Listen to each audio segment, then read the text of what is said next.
Al B sure just confirmed he's ready to take the stand. But one thing is, you have volunteered to testify at the trial, correct? Not as of yet. Actually, I was subpoenaed. Okay. So my attorneys worked something out. So I believe when the time is right, I'm going to discuss it with my attorneys. But you're willing to? Oh, absolutely. And if what he's been saying for years is true, Diddy is done. This isn't some wild Reddit theory.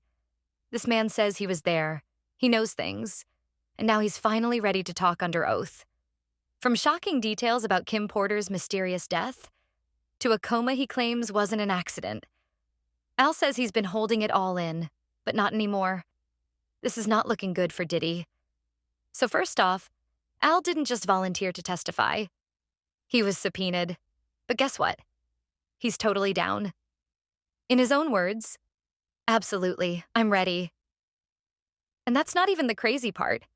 Al's been saying the same thing for years, and nobody paid attention. Until now. Let's rewind. Before Diddy, Kim Porter was with Al B.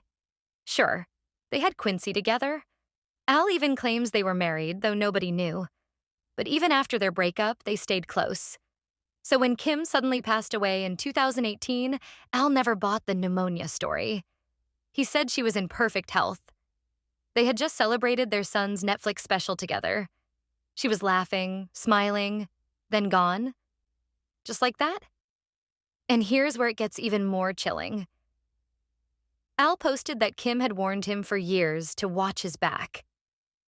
He says the morning she died, she made a 911 call at 2:43 a.m., but she wasn't found until almost 11 a.m. And reports? They claimed there was blood on her pillowcase, a trail to the bathroom, and maybe even signs her body had been moved. That does not sound normal. Now here's where things get crazy. Al says Kim was working on a book, a tell-all memoir, and it wasn't just gossip. He claims it had everything. How she believed her phones were tapped, her house was wired, how she was being watched and followed.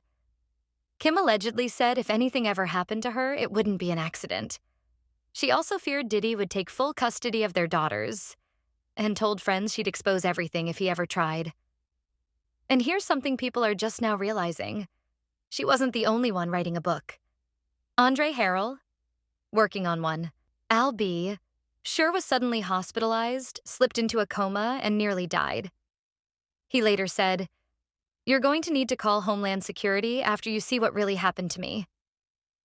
He believes it wasn't just bad luck, that someone tried to take him out too. Now, he's writing a memoir of his own called Do You Believe Me Now? And it drops this fall. Let's not ignore the pattern here. Kim Porter, Heavy D, Andre Harrell, all worked closely with Diddy. Now they're gone. The only ones still standing? Diddy and Al, who almost didn't make it. Now, there's a rumor that came out of nowhere. A supposed book excerpt claimed Kim once walked in on Diddy and Al being intimate. Al says it's 100% false and plans to sue, but people have started questioning his credibility too.